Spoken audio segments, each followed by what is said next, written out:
हमारे पास है मेटल्स। ठीक है जी। तो बच्चों व्हाट इज मेटल, क्या आप लोग जानते हैं कि मेटल क्या चीज है? Abdul Muiz Waqqas, can I ask a question from you बच्चे, can you please tell me what is metal? Abdul Muiz Waqqas. Yes sir, what is the question sir? Metal क्या होता है? Sir, metals are solids which conduct electricity and which has tightly packed particles between them, strong forces of attraction between them sir, in the molecules. ठीक है, अच्छा बस ये definition काफी होगी हमारे पास मुइज, अगर आप कहते हो कि the solids that can conduct electricity. So we have graphite as well. Graphite is also a solid which can conduct electricity, and Yes, its sir. particles are Sir, also no, it's tightly packed. incomplete. Definitely, it's incomplete, sir.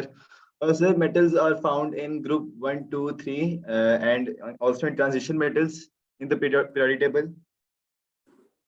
ठीक है, यानी कि ये definition काफी होगी कि अगर आप कहें कि जो मेटल्स होते हैं वो ग्रुप 1, ग्रुप 2 और ग्रुप 3 में, और ट्रांजिशन मेटल्स जो होते हैं वो मेटल्स होते हैं, क्या ये डेफिनेशन काफी होगी? या ये बताना भी जरूरी है कि अगर आप ग्रुप 4 को देखें तो ग्रुप 4 के भी लास्ट के 2 से 3 मेटल्स होते हैं, ग्रुप 5 में भी लास्ट से 1 या 2 मेटल्स होते हैं, तो वो उसका क्या करेंगे फिर आप? तो फिर डेफिनेशन दोबारा करना जरूरी है। यस, तो बताइए सर कैटायन जो बनाते हैं वो बेसिकली मेटल्स होते हैं। gives their ion which gives their last valence electron. आप कहते हैं कि जो इलेक्ट्रॉन लॉस करता है वो कैटाइन बनाता है, और जो कैटाइन बनाता है वो मेटल्स होते हैं, ऐसे कह रहे हैं आप? Sir, all metals are cations. ठीक है, ठीक है, ठीक है, all metals are cation, that's the good answer. You can say that all the metals are cations, they lost electrons and become positive, that's absolutely right. but अगर आपको याद हो तो आपने ग्रुप 4 के अंदर ऑक्सीडेशन स्टेट लिखते वक्त लिखा था कि they can form +1 and they can form +-4. तो अगर हम कार्बन की ऑक्सीडेशन स्टेट की बात करें तो वो भी अपने 4 इलेक्ट्रॉन्स बॉन्डिंग में इन्वॉल्व करता है, तो वो भी तो +4 हो सकते हैं ना, तो ये डेफिनेशन क्या कंप्लीट हुई? No sir. फिर क्या होगी डेफिनेशन? Loose electrons. चलें ठीक है, ये बात हो गई, इससे हटकर कोई बात करें।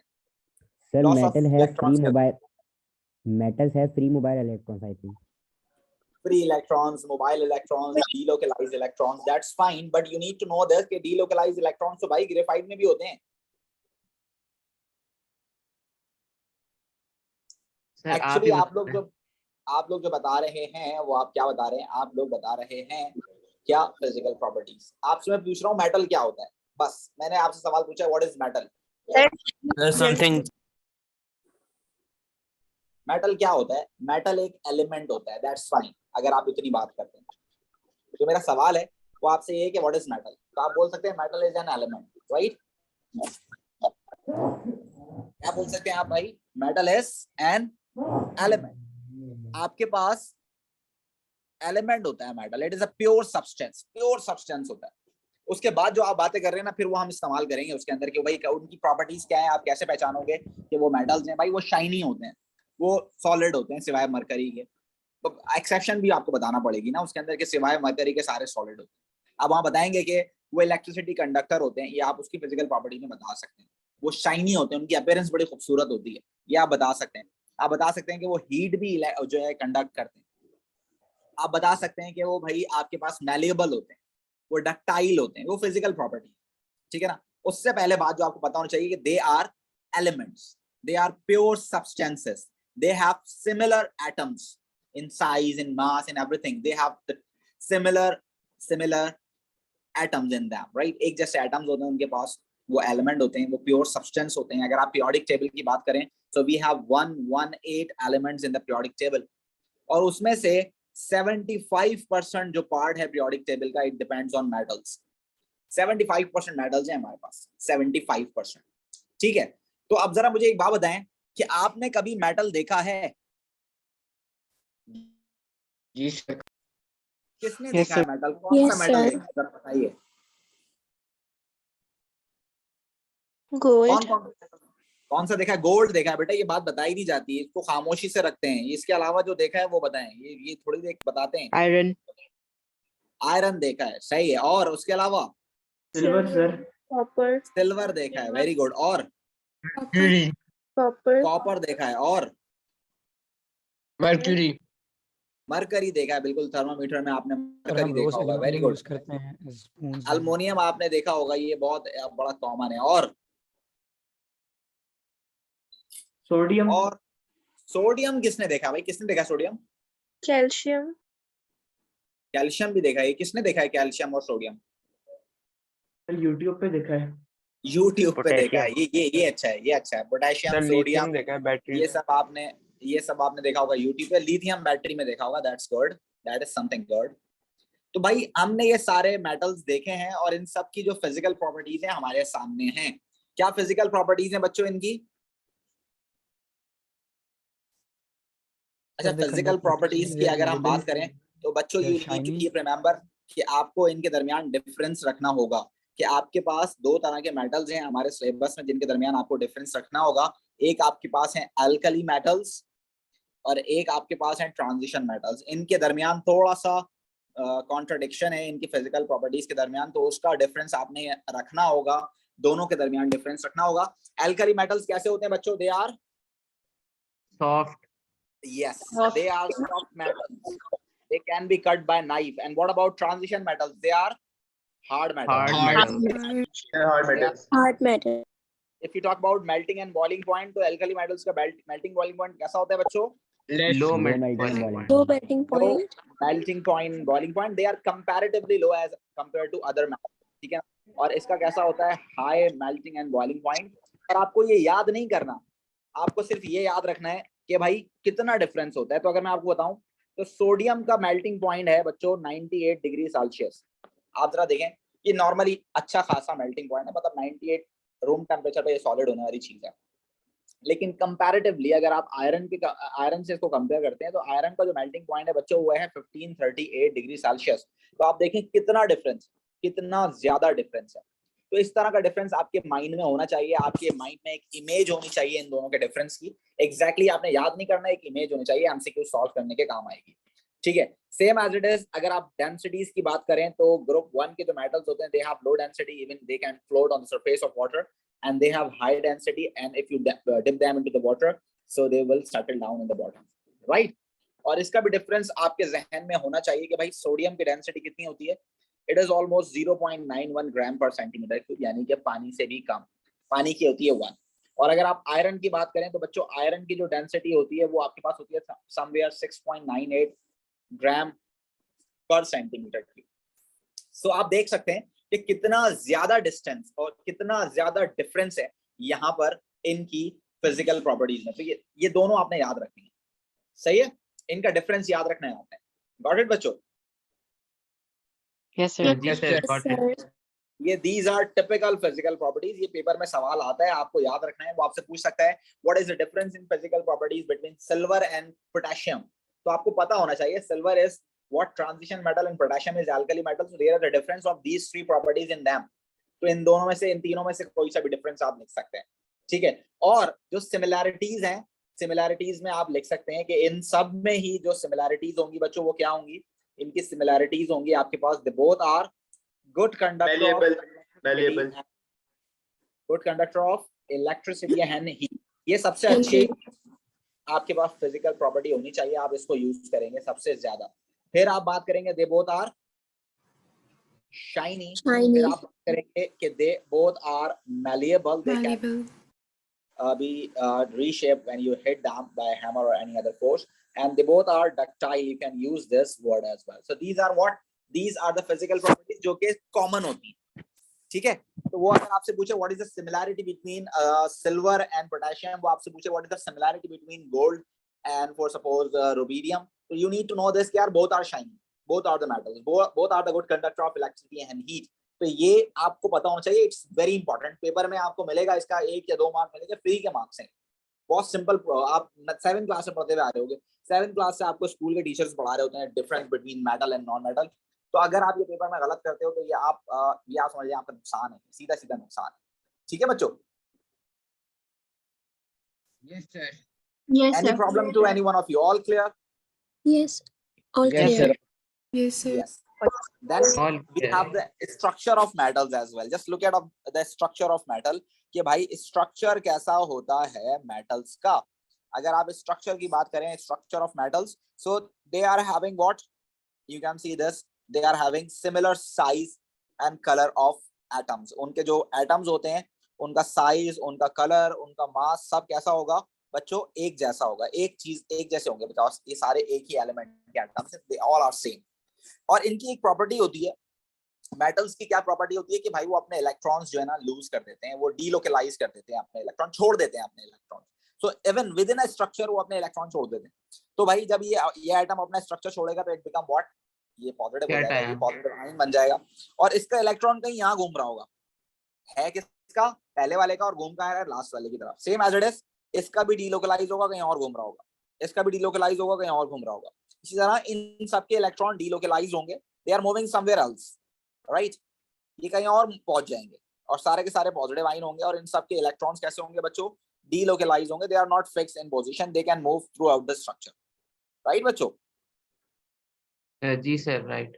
And these are actually sir the last दोबारा एक्सप्लेन करिएगा। यस, ये डीलोकलाइज होते हैं, इनके electron they can move throughout the structure, ये कहीं पर भी घूम सकते हैं, और ये लास्ट शेल के इलेक्ट्रॉन्स हैं, ये वैलेंस शेल के इलेक्ट्रॉन है, ये इनर शेल के नहीं है, ये लास्ट शेल के इलेक्ट्रॉन है, जिसकी वजह से न्यूक्लियस कैसा हो जाता है, एक्स्ट्रा पॉजिटिविटी आ जाती है उसके अंदर, और जो इलेक्ट्रॉन होते हैं वो through out the structure move कर रहे होते हैं। ठीक है, होता क्या है, अब इलेक्ट्रॉन्स कैसे होते हैं बच्चों, नेगेटिव, और न्यूक्लियस कैसा हो गया, पॉजिटिव। तो बच्चों किसी और का electron, this is the electron of किसी और का मेटल का जो एटम है उसका किसी और का इलेक्ट्रॉन है, और ये किसी और न्यूक्लियस से क्या होना शुरू हो जाता है बच्चों, अट्रैक्ट होना शुरू हो जाता है। क्या होना शुरू हो जाता है, अट्रैक्ट होना शुरू हो जाता है, नेगेटिव सर ये लेयर्स में होते हैं ये जो कैटायंस होते हैं? यस। तो ठीक सर है, ये मतलब यही ऑर्डर होता है इनका? यही ऑर्डर होता है, लेयर में तो इस तरह होंगे ना। ये मैंने ओके थोड़ा सर। सा दूर करके बना के दिखाया आपको, ताकि आपको आइडिया हो कि इलेक्ट्रॉन्स भी इसमें रिवॉल्व कर रहे हैं। अदरवाइज अगर आप सॉलिड का स्ट्रक्चर बनाओगे तो आप मिला के भी बना सकते हो। ठीक है, मैं आपको ये दिखाना चाह रहा हूँ कि इलेक्ट्रॉन किसी और का है, घूम कहीं और रहा है, जब वो कहीं और घूम रहा है तो वो किसी और न्यूक्लियस से अट्रैक्ट हो रहा है, किसी और न्यूक्लियस जब इसको अट्रैक्ट करेगा, पॉजिटिव नेगेटिव एक दूसरे को अट्रैक्ट करेंगे, तो जब पॉजिटिव और नेगेटिव एक दूसरे को अट्रैक्ट करते हैं तो उस फोर्स ऑफ अट्रैक्शन को क्या नाम दिया था हमने आयोनिक बॉन्डिंग में बच्चों, इलेक्ट्रोस्टैटिक। यस। सो यहाँ पर भी हम इसको क्या नाम देंगे, it is electrostatic force of attraction. क्या बोलेंगे इसको बच्चों हम, इलेक्ट्रोस्टैटिक फोर्स ऑफ अट्रैक्शन। आप हमेशा याद रखें, जब कभी भी पॉजिटिव और नेगेटिव के दरमियान अट्रैक्शन होगी उस फोर्स को आप क्या नाम दोगे बच्चों, electrostatic force of attraction. Is that clear? Yes Clear, sir. बच्चों आयोनिक बॉन्डिंग में इलेक्ट्रोस्टैटिक फोर्स ऑफ अट्रैक्शन किन पार्टिकल्स के दरमियान थी? Yes, between opposite ions, between opposite ions, right? Yes, sir. और यहाँ किसके दरमियान है? Positive ions and electrons. Positive ions That's electron. Sir ये थोड़ा सा that's रिपीट what, कर देंगे जो आपने सवाल पूछा था? यस, सवाल ये है कि अगर आप आयोनिक बॉन्डिंग को याद करते हो तो वहां आपने याद किया था कि this is the electrostatic force of attraction between opposite ion. Sodium ion chloride ion को अट्रैक्ट कर रहा था, दोनों अलग अलग आयन्स थे, एक दूसरे को अट्रैक्ट कर रहे थे, तो वो आपके पास आयोनिक बॉन्डिंग थी। यहाँ पर भी इलेक्ट्रोस्टैटिक फोर्स ऑफ अट्रैक्शन है बिकॉज पॉजिटिव और नेगेटिव के दरमियान है, लेकिन they are not opposite ions. यहाँ पर आपके पास क्या चीज मौजूद है, एक पॉजिटिव आयन है और दूसरा क्या है आपके पास, delocalised electrons. So you can say that it is electrostatic force of attraction between positive ions and delocalized electron, positive ions and delocalized electron। तो बच्चों ये हो गई डेफिनेशन किसकी, this is the definition of metallic bonding, this is the definition of बच्चों metallic bonding। ये आपने definition याद रखनी है metallic bonding के लिए, और आपने ये हमेशा याद रखना है कि भाई आयोनिक बॉन्डिंग क्या होती है। आयोनिक बॉन्डिंग आपके पास मेटल और नॉन मेटल के दरमियान होती है, जबकि कोवेलेंट बॉन्डिंग दो नॉन मेटल्स के दरमियान होती है। तो ये डेफिनेशन सोचकर आप हरगिज ये मत सोचिएगा कि मेटालिक बॉन्डिंग जो होती है वो दो मेटल्स के दरमियान होती है। नो, दो मेटल्स के दरमियान नहीं होती मेटालिक बॉन्डिंग। मेटालिक बॉन्डिंग एक अकेले मेटल के अंदर है, ठीक है ना। मेटल में सारे एटम्स एक ही एटम के हैं, एक ही जैसे हैं, सारे एक ही एलिमेंट के हैं, और हर एक मेटल के अंदर मेटालिक बॉन्डिंग होती है। ठीक है भाई, हर मेटल की अपनी मेटालिक बॉन्डिंग होती है। इज दैट राइट बच्चों? सर मतलब विद इन द बॉन्ड होती है ना? ये विद इन अ एलिमेंट होती है, विद इन अ एलिमेंट होती है, विद इन अ बॉन्ड नहीं, विद इन अ एलिमेंट, मतलब एलिमेंट की अपने अंदर सर बॉन्डिंग है जिसकी वजह से एलिमेंट स्ट्रांग है। सर जी बेटे। सर ये पॉजिटिव आयंस की जगह पॉजिटिव न्यूक्लियाई के न्यूक्लियस लिख सकते हैं। पॉजिटिव आयन है ना बेटे, ये न्यूक्लियस क्यों लिखोगे? पॉजिटिव तो न्यूक्लियस तो होता ही पॉजिटिव, तो वो तो आयन नहीं भी होगा तब भी पॉजिटिव होगा। Okay sir. सही है। Is that clear every one of you? Yes sir. Yes, sir. Yes, sir. Now आपके पास एक सोच होनी चाहिए, आपके पास एक सवाल होना चाहिए कि सर ठीक है, हर मेटल के अंदर जब मेटालिक बॉन्डिंग है तो ये बड़े स्ट्रॉन्ग मेटल, बड़े स्ट्रॉन्ग एलिमेंट्स हैं, ये बड़े स्ट्रॉन्ग हैं भाई, बहुत ताकतवर हैं, तो सर ग्रुप 1 वाले ताकतवर क्यों नहीं है, सिर्फ ट्रांजिशन मेटल ही क्यों ताकतवर है ना? सवाल बनता है कि नहीं बनता है? Yes, sir.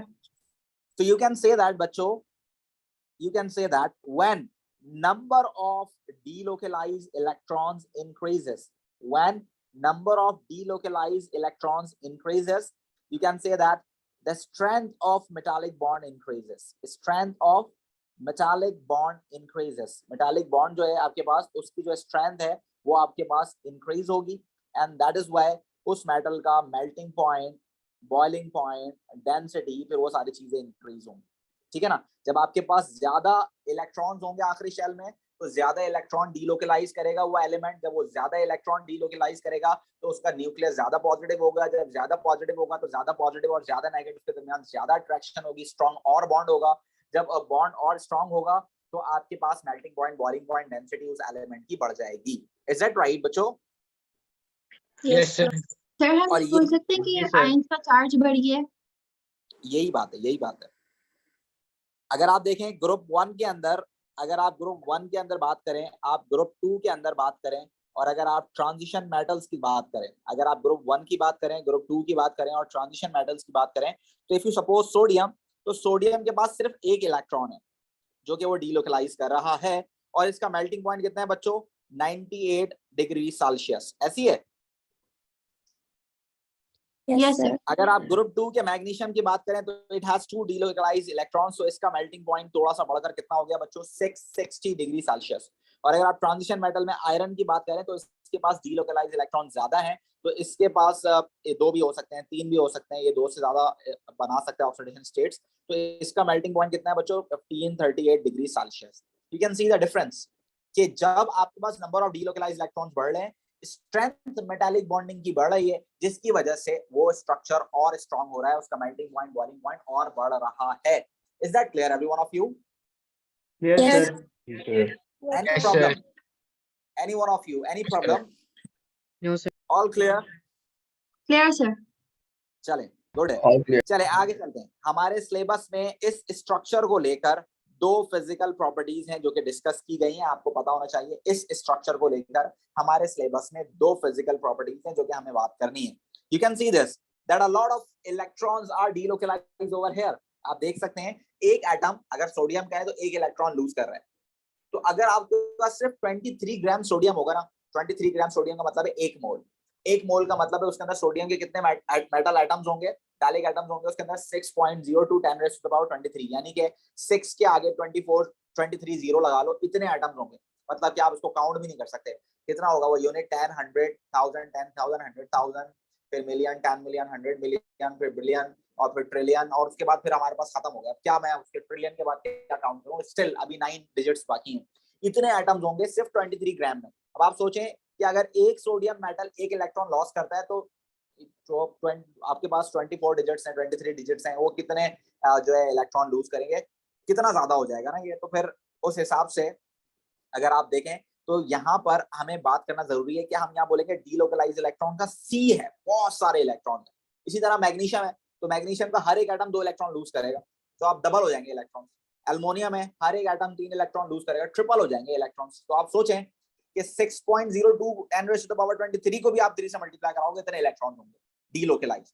तो उसको हम लफ्ज यूज करते हैं सी ऑफ डीलोकलाइज इलेक्ट्रॉन्स। क्या यूज करते हैं? सी ऑफ डीलोकलाइज इलेक्ट्रॉन। तो आपसे पूछ सकता है कि why metals are good conductor of electricity? Why? So you can say that because of the C of delocalized electrons. C of delocalized electrons. Right, बच्चों? Yes, sir. And I think you remember this, then the Arabic rule for the chemistry, and E for an E and I for an I, right? तो metals element है, तो ये electrons के through electricity conduct करेंगे. One more physical property that the examiner can ask about this structure is malleability, right? So आपके पास जो metals होते हैं वो आपके पास क्या होते हैं बच्चों, malleable होते हैं. और वो malleable क्यों होते हैं? You can see that कि इनका जो structure है कैसा है बच्चों, they are layered structures. कैसे हैं बच्चों ये? They are layered structure. Even आपके पास structures. आपके पास जो आपके पास आयरन है ना वो बड़ा स्ट्रॉन्ग है, उसके बाद भी वो लेयर्ड स्ट्रक्चर है. तो एक तरह से आप उसको सपोज करोगे कि यार एलिमेंट्स जो होते हैं ना बड़े, मतलब ये जो आयरन वगैरह हैं, जितने भी मेटल्स हैं, ये एक तरह से स्ट्रॉन्ग नहीं है. वैसे तो बहुत स्ट्रॉन्ग है दिखने में, आपके सर पे मारो तो आपका सर फट जाए, और आयरन को कुछ भी ना हो वो नहीं फटेगा. लेकिन स्टिल अगर आप उनको भी हैमर्ड करोगे तो वो अपनी थोड़ी सी जो शेप है वो चेंज कर लेते हैं. उसकी वजह क्या है कि ये लेयर्ड स्ट्रक्चर्स हैं. आप उन पर प्रेशर लगाओगे, आप उनको दबाओगे, आप उनको हीट करोगे तो they can change their shapes because they are layered structure. So you need to keep remember that कि आप इनको क्या बोलते हो, they have layered structure. So you can say that atoms in metal arranged in layers. They are arranged in layers, so they can slide over each other. वो एक दूसरे के ऊपर क्या कर सकते हैं बच्चों, स्लाइड कर सकते हैं. That is why they are malleable. 2 mark के लिए पेपर में ये सवाल आता है, so you need to be prepared for this. आपके पास ये फॉर सपोज आपके पास एक मेटल है, आप देखें ये इसकी जो लेयर्स हैं एक दूसरे के ऊपर क्या हुई हुई हैं, ये एक दूसरे के ऊपर लेयर्स बनी हुई हैं. अगर आप इसको फॉर सपोज यहाँ से प्रेशर लगाते हो, अगर आपने यहाँ पर हथौड़ा मार दिया या कोई चीज कर दी, so you will see that कि भाई ये जो ऊपर वाली लेयर है ये इसकी क्या हो सकती है, डिस्प्लेस हो सकती है. इसकी लेयर डिस्प्लेस होने की वजह से इसका स्ट्रक्चर कैसा हो जाएगा बच्चों, थोड़ा सा डिफरेंट हो जाएगा. This is what malleability. Is it right बच्चों? Right sir. Yes, sir. Right, sir. Yes sir. ये जो फिजिकल प्रॉपर्टीज हमारे सिलेबस में इंक्लूडेड हैं वो आपसे इसका रीजन पूछ सकता है. So you need to be aware about this. आपको इसका रीजन उसे बताना है. इज दैट क्लियर बच्चों? Yes sir. Yes, sir. Physical Clear. Properties हो गई, रीजन हो गया, मेटालिक बॉन्डिंग हो गई. मेटल के बारे में हमने बात कर ली कि वो एलिमेंट्स हैं. एलिमेंट्स 3 तरह के होते हैं, मेटल, नॉन मेटल, मेटलॉइड्स. उसमें से 75% पीरियोडिक टेबल में मेटल्स मौजूद हैं. ग्रुप 1 में है, ग्रुप 2 में है, ट्रांजिशन मेटल है, ग्रुप 3 में है. उसके अलावा भी नीचे लैंथेनाइट्स और एक्टिनाइट्स लगे हुए हैं. वो सारे आपके पास मेटल्स होते हैं. मेटल सारे के सारे शाइनी होते हैं, कंडक्टर होते हैं, मैलेबल होते हैं, डक्टाइल होते हैं. और अगर आप उनकी हार्डनेस और सॉफ्टनेस की बात करें तो एल्कली मेटल और ट्रांजिशन मेटल में डिफरेंस है. एल्कली मेटल सॉफ्ट होते हैं, ट्रांजिशन मेटल हार्ड होते हैं. Low melting point, high melting point, low density, high density. You need to keep remember all these things. Electricity conduct करते हैं. Delocalise electron कैसे malleable क्यों है? Because their atoms are arranged in the form of layers and they can slide over each other. All fine, कोई मसला इन सब में? Clear, sir. No, Clear, sir. sir. Okay. ठीक है, तो उसके बाद हम आगे की बात करते हैं. जब इससे आगे की आप बात करते हैं तो हमारे पास आगे पढ़ने के लिए बहुत सारी चीजें हैं. लेकिन उससे पहले I just want to talk about reactivity series. किसकी बात करना चाहता हूं मैं आपसे? रिएक्टिविटी सीरीज की बात करना चाहता हूं. तो क्या आप रिएक्टिविटी सीरीज बना सकते हैं? बिल्कुल बना सकते हैं. हाईली रिएक्टिव कौन होगा? जिसके पास सबसे कम इलेक्ट्रॉन होंगे, वो इजीली दे देगा. तो सबसे ज्यादा हाईली रिएक्टिव मेटल्स जो होते हैं वो होते हैं ग्रुप 1 के, because they just have 1 electron. उनके पास एक ही इलेक्ट्रॉन है, दे देंगे, highly reactive. And we know that group number 1 में जब आप डाउन द ग्रुप जाओगे तो रिएक्टिविटी क्या होती है? इंक्रीज होती है. तो आपको पता होना चाहिए कि सबसे हाईली रिएक्टिव मेटल कौन होगा आपके पास. जैसे sodium, potassium, rubidium, caesium, francium. Francium होता नहीं है. सीजियम भी बहुत रेयर है.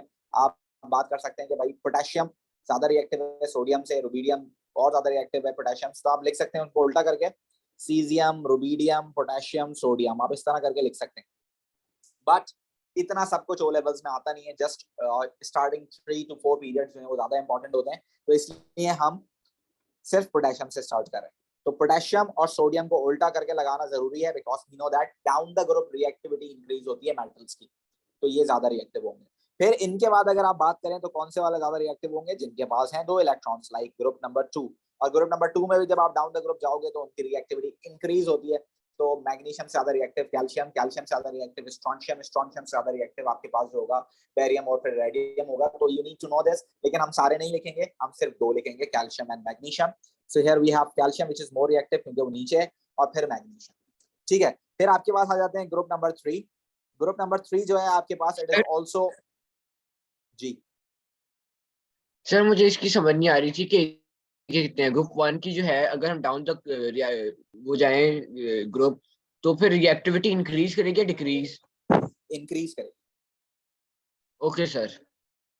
अब आप मुझसे अगर रीजन पूछें तो मैं आपको रीजन भी बता देता हूँ, ये अगर ना पूछे तो इट्स ओके।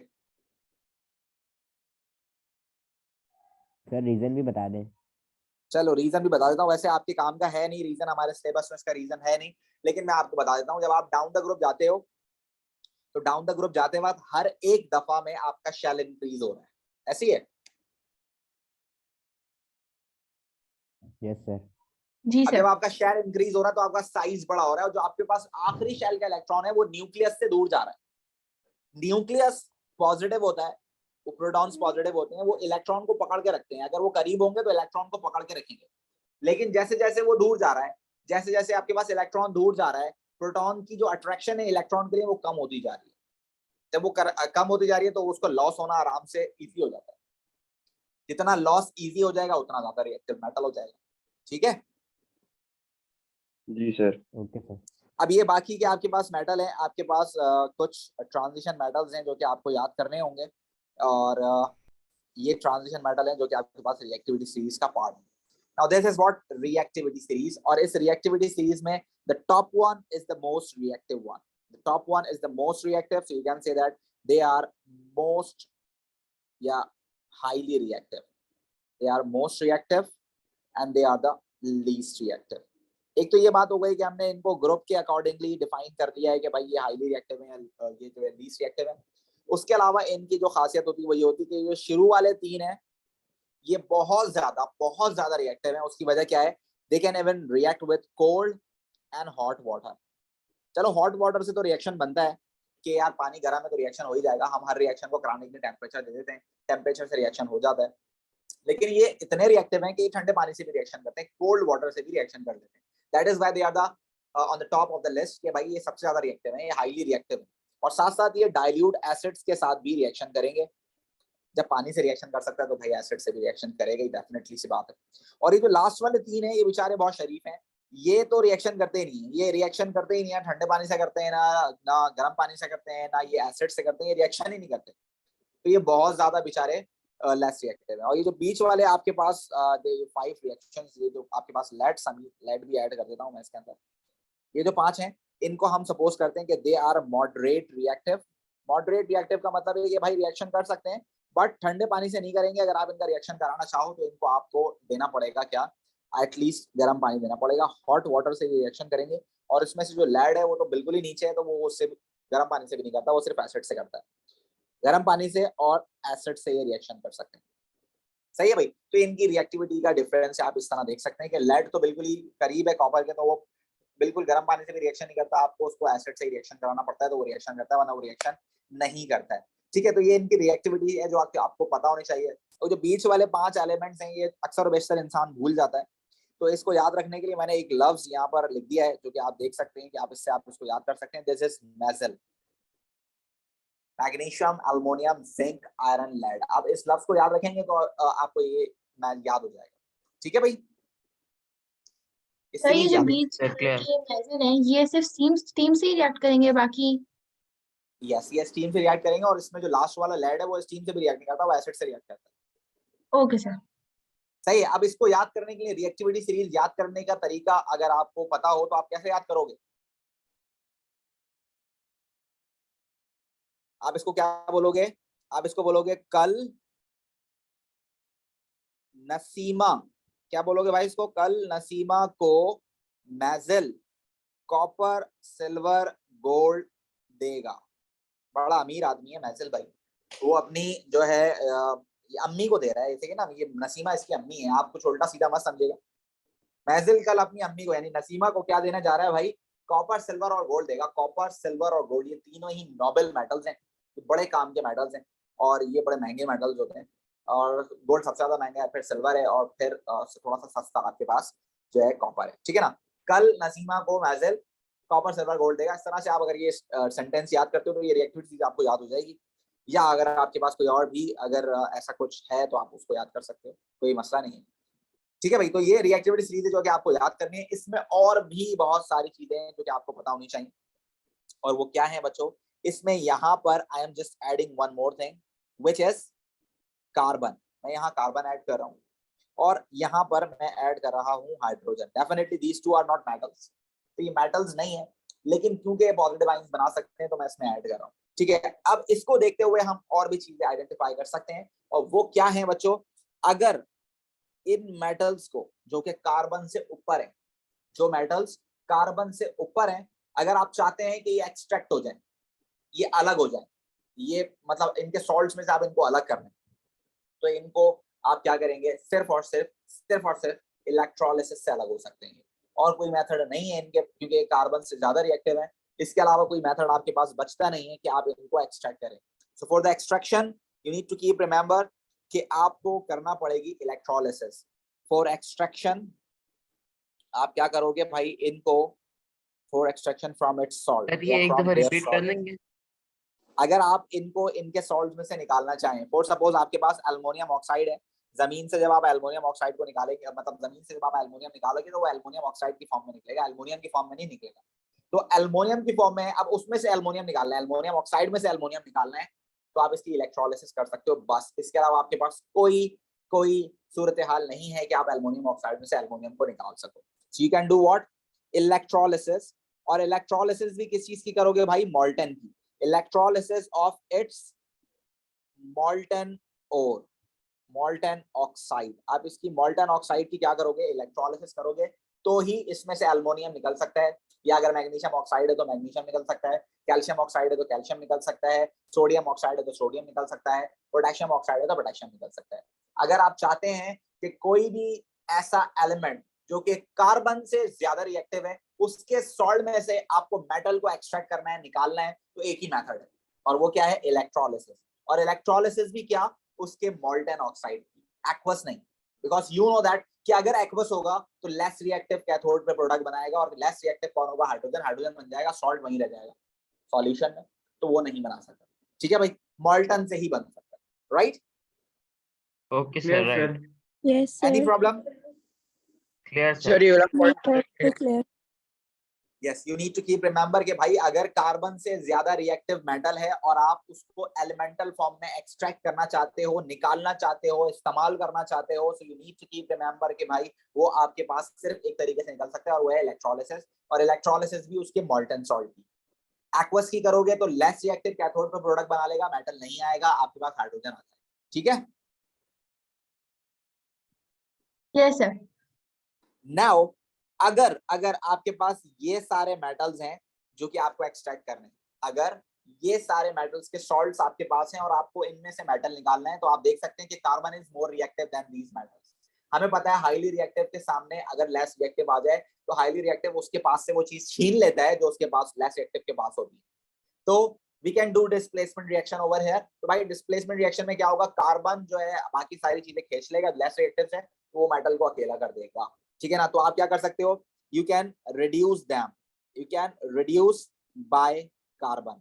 आप इनको क्या कर सकते हो, रिड्यूस्ड बाय कार्बन कर सकते हो। कार्बन ज्यादा रिएक्टिव होगा, वो उनको क्या कर देगा, रिड्यूस कर देगा। ठीक है, सर हम किसी और एलिमेंट के साथ नहीं कर सकते डिस्प्लेसमेंट? आप कर सकते हैं, किसी भी हाईली रिएक्टिव मेटल को डाल दें उसके अंदर। आप कार्बन असल में सस्ता है तो हम सस्ता काम भी कर सकते हैं, आप हाईली रिएक्टिव मेटल डाल दें तब भी ये काम हो सकता है। सही है, यस सर। और ये जो सर लास्ट एक वाले बार ये 3 रिपीट हैं कर देंगे?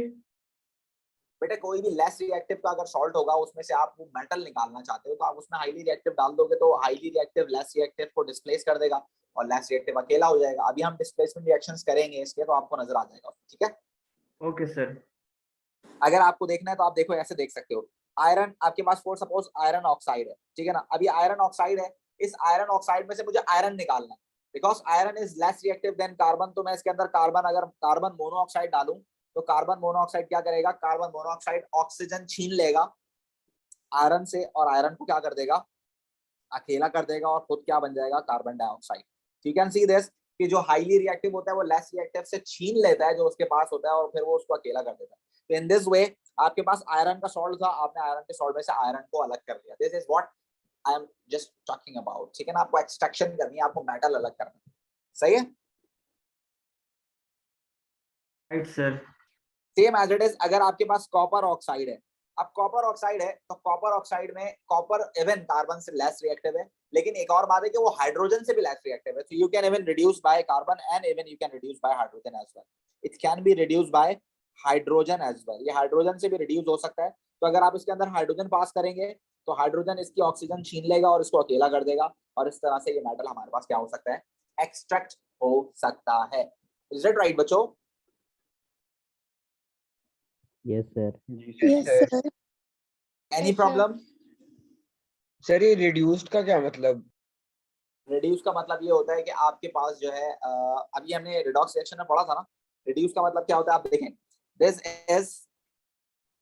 Is the loss of oxygen. What is this? This is the loss of oxygen and this is what, this is the gain of oxygen.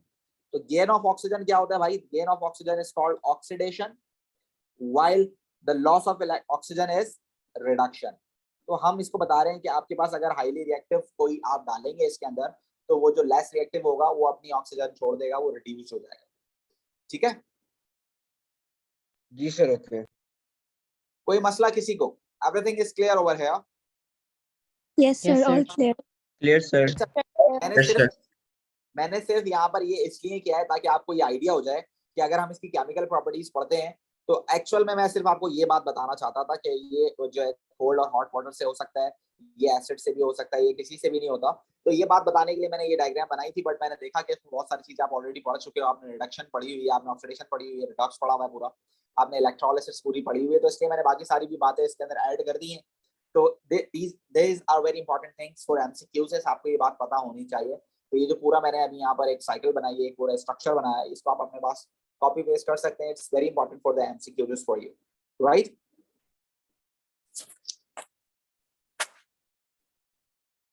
Right बच्चों? जी सर. यस चलें, Yes, तो हम अब हम चलते हैं केमिकल प्रॉपर्टीज की तरफ. सो अगर आप बात करें केमिकल प्रॉपर्टीज की बच्चों मेटल्स की, तो केमिकल प्रॉपर्टी नंबर 1 जो आपके पास होनी चाहिए वो होनी चाहिए reaction with water. You can say that reaction with water. तो अगर आप रिएक्शन विद वाटर की बात करें तो आपके पास sodium, potassium, calcium, they can all react with cold water even, and the rest of the metals can react with hot water. और जो नीचे वाले 4 हैं वो तो पानी से रिएक्शन करते ही नहीं है. तो अगर मैं आपको कहूं कि आप पोटेशियम का रिएक्शन कराएं पानी से, तो आपको पता होना चाहिए, आपने इसमें ग्रुप 1 में मेटल्स के अंदर पीरियोडिक टेबल के अंदर आपने इसको पढ़ा हुआ है कि they always react with water and form hydro oxides. तो ये हाइड्रो ऑक्साइड बनाएंगे और हाइड्रोजन गैस रिलीज होगी. And for the balancing, I can write 2 over here, 2 over here, and 2 over here. We know that it is solid, it is liquid, it is aqueous because soluble in water. क्योंकि आपने salts भी पढ़े हुए हैं, and this is gaseous. Right, बच्चे or not? Yes, sir. You need to know this कि इसकी observations भी मैंने आपको periodic table में पढ़ाई थी. जब कभी भी कोई product में आपके पास गैस बनेगी, आप बता सकते हैं कि यहाँ पर आपके पास observation क्या होगी इस reaction की? Effervescence. You can even say that colorless gas physics. और आप देखें यहाँ पर एक solid है और वो जो solid है वो आपके पास product में नहीं है, so you can even say that कि solid disappears. तो ये सारी observations आप reaction को देख के बता सकते हो. Same as it is, sodium भी इसी तरह से reaction करेगा और उसकी भी यही observation होगी, solid disappear हो जाएगा और आपके पास हाइड्रोजन गैस यानी कि कलरलेस गैस के effervescence आपको नजर आएंगे. The same procedure for hydrogen sodium as well. And the same reaction for calcium as well. अगर आप कैल्शियम को पानी में ऐड करते हैं तो it is also going to produce what? Hydroxide and hydrogen gas. Also you need to keep remember this कि बच्चों ये तीनों रिएक्शन जो हो रहे हैं ये कोल्ड वाटर से हो रहे हैं. ये तीनों reaction even they can react in the cold water. और अगर आप हॉट वाटर डालते हो तो ये रिएक्शन बहुत फास्ट हो जाएगा, बहुत फास्ट हो जाएगा, मतलब बहुत जल्दी हो जाएगा. लेकिन अगर आप चाहते हैं कि ये रिएक्शन किसके साथ हो भाई, आप चाहते हैं कि ये रिएक्शन मैग्नीशियम के साथ हो, तो मैग्नीशियम के साथ पानी का रिएक्शन बहुत ही स्लो होगा, बहुत स्लो. अगर आप ठंडे पानी में मैग्नीशियम को डालते हो तो बहुत स्लो रिएक्शन होगा. कोल्ड वाटर में अगर आप डालोगे तो you can say that it would be a slow reaction, बहुत स्लो, वेरी स्लो आप कह सकते हैं. ठीक है ना? बन जाएगा आपके पास क्या? Magnesium hydroxide along with hydrogen gas. लेकिन अगर आप चाहते हैं कि ये बहुत जल्दी हो जाए रिएक्शन, सो आपको करना पड़ेगा ये रिएक्शन किसके साथ? स्टीम के साथ. तो ये रिएक्शन कंपैरेटिवली फास्टर होगा. ठीक है ना? और आपके पास क्या बन जाएगा? वालों की ऑब्जर्वेशन एक दफा दोबारा बता देंगे. ऑब्जर्वेशन में आप जब कभी भी देखते हो गैस बन रही है तो आप एफरवेसेंस लिख सकते हो. Okay sir. ठीक है, जब कभी भी गैस बन रही होगी आप एफर्वेसेंस लिख दो, वो आपको 1 मार्क दे देगा उसका। ठीक है, और अगर कोई सॉलिड आपके पास प्रोडक्ट में आपको नजर नहीं आ रहा है तो आप लिख सकते हो कि सॉलिड डिसअपियर्स भी लिख सकते हो। जैसे अभी ये मेटल आपके पास सॉलिड है और यहाँ ये दोनों चीजें एक्वस और गैशियस हैं, तो मेटल डेफिनेटली गायब हो गया। अगर मेटल गायब हो गया तो आप लिख सकते हो सॉलिड डिसअपियर्स। ठीक है, अनटिल एंड अनलेस ये एक्सेस में ना हो, अगर ये ज्यादा होगा फिर बच जाएगा। सही है, ओके सर। ठीक है बच्चों। तो इसका रिएक्शन वाटर के साथ इज वेरी इंपॉर्टेंट। आप इसका रिएक्शन, अगर आप आयरन का रिएक्शन पानी के साथ कराना चाहते हो तो इसके लिए आपको क्या करना पड़ेगा, इसको स्टीम में डालना पड़ेगा, तब जाके ये रिएक्शन होगा और फिर आपके पास क्या बन जाएगा, आपके पास बनेगा आयरन ऑक्साइड और hydrogen gas. Now you can ask me a question, sir यहाँ पर हाइड्रोजन मतलब आयरन हाइड्रोक्साइड क्यों नहीं बन रहा? बिकॉज आपने सॉल्ट्स में ये बात पढ़ी हुई है कि all the metal oxides are insoluble in water. Metal oxides are insoluble in water except group 1 metals, और slightly group 2 के slightly soluble होते हैं, partial soluble होते हैं, तो वैसे मैंने लिख दिया, अदरवाइज वो भी soluble नहीं होते, वो भी partial soluble होते हैं, slightly 100 में से 1 मॉलिक्यूल जो है डिसॉल्व हो गया। ठीक है, तो ये insoluble होते हैं, इसलिए मैंने यहाँ पर लिखा है आयरन ऑक्साइड। ठीक है, और अगर मैं आपसे कहूँ कि आप लेड या कॉपर को पानी में डालते हो तो आपको ये पता होना चाहिए कि देयर इज नो रिएक्शन, इनका पानी से साथ कोई रिएक्शन है ही नहीं, बहुत लीस्ट रिएक्टिव है, बहुत ही ज्यादा। ठीक है बच्चों, यस सर। Yes, सर ये sir. मैग्नीशियम का पहला वाला रिएक्शन के साथ आपने क्या लिखा हुआ है? सॉलिड लिखा हुआ है, वो जो स्टेट सिंबल जो लिखा हुआ है। जी बेटे, ये मेटल सारे मेटल्स होते हैं, तो ये सारे सॉलिड होंगे। Okay sir. सही है। सेकंड केमिकल प्रॉपर्टी, सर ये आयरन सॉल्ट कैसे फॉर्म हुआ, ये दोबारा एक्सप्लेन कर दें। आयरन ऑक्साइड बनेगा ना। ऑक्साइड्स आपके पास, जैसे फॉर सपोज आप पानी के अंदर डाल रहे हो तो आपके पास पानी के अंदर क्या चीज मौजूद है, हाइड्रोक्साइड मौजूद है या ऑक्सीजन मौजूद है। अब आयरन का हाइड्रोजन के साथ तो कोई कंपाउंड नहीं बनेगा डेफिनेटली, या तो ऑक्सीजन के साथ बनेगा या तो हाइड्रोक्साइड के साथ बनेगा। इसका जो हाइड्रोक्साइड के साथ कंपाउंड है वो इनसॉल्युबल है, मतलब वो पानी के अंदर सॉल्युबल नहीं है, तो जब सॉल्युबल नहीं है तो ऑक्साइड बनेगा। ठीक है ना। अब ये जो ऑक्साइड्स होते हैं ये पानी में सॉल्युबल होते हैं तो हाइड्रोक्साइड बनाते हैं। ठीक है ना। तो अगर आप इसको FeOH2 भी लिखते हो स्टिल इट इज इनसॉल्युबल, ये भी इनसॉल्युबल। ठीक है, तो आपकी मर्जी, आप दोनों में से कोई सा भी लिख लें। सही है। सर ये आपने मैग्नीशियम का 2 दफा रिएक्शन क्यों लिखा है ऊपर? मैंने आपको ये बताने के लिए लिखा है कि ये मॉडरेट रिएक्टिव है, तो अगर आप इसको ठंडे पानी में डाल दोगे तो इसका रिएक्शन बहुत स्लो होगा, अगर आप इसको गर्म पानी में डालोगे तो रिएक्शन फास्ट होगा। Okay sir. और सर अगर कैल्शियम के साथ करें तो वो भी सेम ही होगा ना? कैल्शियम तो हाईली रिएक्टिव है ना, तो वो ठंडे पानी से भी रिएक्शन बहुत फास्ट कर लेगा, और अगर आप उसको हॉट वाटर दे दोगे तो वो एक्स्ट्रा ऑर्डिनरी फास्ट हो जाएगा। Okay sir, clear.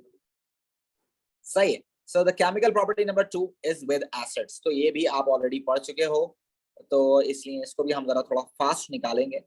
With acid, you know that हमने एसिड की प्रॉपर्टी में पढ़ा था, whenever any acid reacts with metal, क्या बनाता है बच्चों? वो आपके पास बनाएगा Salt and hydrogen gas. Plus Salt hydrogen and gas. hydrogen. Simple. तो अगर आप HCl के साथ रिएक्शन करा रहे हो मैग्नीशियम का, तो आपके पास क्या बनेगा? It will form magnesium chloride along with hydrogen gas. अगर आप सल्फ्यूरिक एसिड के साथ रिएक्शन कराते हो किसका, फॉर सपोज कैल्शियम का, तो ये क्या बनाएगा आपके पास? It will form calcium sulphate and hydrogen gas. अगर फॉर सपोज आप नाइट्रिक एसिड के साथ रिएक्शन कराते हो पोटेशियम का, तो ये क्या बनाएगा आपके पास? Potassium nitrate and hydrogen gas. For the balancing you can write 2 over here. So we know that, हमने ये पीरियोडिक टेबल में भी पढ़ा है, ग्रुप 1 के अंदर हमने ये एसिड बेसिस के अंदर भी पढ़ा है, केमिकल प्रॉपर्टी नंबर 1, तो इस वजह से मैं इसको मजीद नहीं डिफाइन करना चाह रहा। बस आपको ये बात याद रखनी है कि अगर आप कॉपर को सल्फ्यूरिक एसिड में डालोगे तो क्या होगा बच्चों? No reaction. No reaction. No reaction. ये नई बात है जो कि आपको पता होनी चाहिए कि यहाँ पर इसका रिएक्शन नहीं होगा, because it is least reactive matter. ठीक है भाई। और यहाँ पर भी आप देखें कि यहाँ पर भी गैस बन रही है, तो इस पूरे रिएक्शन की जर्नल ऑब्जर्वेशन जो अगर आप लिखना चाहें तो आप इस ऑब्जर्वेशन को बता सकते हैं कि आपके पास यहाँ क्या बनेंगे? एफर्वेसेंस बनेंगे। ठीक है भाई, ये आप लिख सकते हैं कलरलेस गैस फेजेस, आपको 1 मार्क मिल जाएगा इसका। अब आप देखें कि आपके सिलेबस में इतनी सारी इक्वेशंस हैं। अब आप बोले कि सर ऑब्जर्वेशन हमें हर किसी की थोड़ी ना याद होगी, आप ये बिल्कुल बोल सकते हैं, आपका हक है, आप ये बोल सकते हैं। तो इसीलिए मैं आपको हर बार बता देता हूँ कि आप प्रोडक्ट में देख लिया करो कि अगर प्रोडक्ट में एक भी गैस है तो आप एफर्वेसेंस लिख सकते हो, आप फेजेस लिख सकते हो। ठीक है जी, कोई कुछ पूछ रहा था? सर मैं पूछ रहा कि कॉपर और क्या कहते हैं वो दूसरा जो एलिमेंट था वो इसलिए नहीं रिएक्ट करेगा ना क्योंकि उनका जो क्या कहते हैं रिएक्टिंग वो होता है क्या कहते हैं कार्बन से लेस होता है रिएक्टिविटी सीरीज में पोजीशन। कार्बन से नहीं, वो तो हाइड्रोजन से भी कम होता है ना। उनकी रिएक्टिविटी सीरीज मतलब वो बहुत नोबल है, वो रिएक्शन नहीं करते हैं, वो लीस्ट रिएक्टिव है। ठीक है sir, okay understood, thank you. सही है बच्चों। एक और रिएक्शन अगर हम बात करें तो हम इसकी बात कर सकते हैं कि भाई ये हैलोजेंस के साथ भी रिएक्शन करता है। रिएक्शन विद हैलोजेंस, ग्रुप 7 के साथ भी रिएक्शन कर सकते हैं। तो अगर आप सोडियम की बात करें तो सोडियम अगर क्लोरीन से रिएक्शन करता है तो it would form what, sodium chloride. अगर आप मैग्नीशियम की बात करें तो अगर वो फ्लोरीन से रिएक्शन करता है तो it would form what, magnesium fluoride. अगर आप एल्युमिनियम की बात करें तो एल्युमिनियम अगर आयोडीन से रिएक्शन करेगा तो it would form what, aluminium iodide. ठीक है ना भाई। तो you can balance these equations कि आप यहाँ 2 लगा सकते हो, यहाँ 2 लगा सकते हो, इट इज ऑलरेडी बैलेंस। यहाँ आप 2 लगा के यहाँ 3 लगा सकते हो। तो these are the reactions of metals with halogens. They can react with halogen as well, right? Is that right बच्चों? Right sir. सर ये ये एक सारी दफा चीजें आप प्लीज ऑलरेडी रिपीट। पढ़ चुके हो। कौन सा वाला? सर ये पूरा रिएक्शन विद हैलोजेंस। हैलोजेंस आपके पास ग्रुप 7 के मेंबर्स हैं भाई। ग्रुप 7 के जो मेंबर्स होते हैं उनका चार्ज होता है -1, ठीक है ना। चाहे ब्रोमाइड हो, चाहे आयोडाइड हो, चाहे क्लोराइड हो। तो जब भी मेटल इसके साथ मिलेगा तो they can form a salt. वो दोनों मिलकर क्या बना सकते हैं, सॉल्ट बना सकते हैं। ठीक है भाई, बस सॉल्ट ही बनाया हमारे पास। ओके सर, सर ये क्लियर। सही है। Thank you. Last equation balance कैसे की है? बैलेंस मैंने ऐसे की है कि भाई एल्युमिनियम, ये आयोडाइड था ना, आयोडाइड ऑड नंबर था तो मैंने यहाँ 2 लिखकर इसको मल्टीप्लाई करा दिया ताकि ये इवन हो जाए। 2 3 जा 6, 3 2 जा 6। ऑड नंबर को इवन कर दोगे आराम से बैलेंसिंग हो जाएगी। Okay sir. सही है। Now the fourth and the last one, the chemical property which is very important is displacement reaction. तो ये एक नई आपके पास केमिकल प्रॉपर्टी है जो कि आपको पढ़नी है और ये केमिकल प्रॉपर्टी हम पढ़ेंगे कल। ठीक है भाई।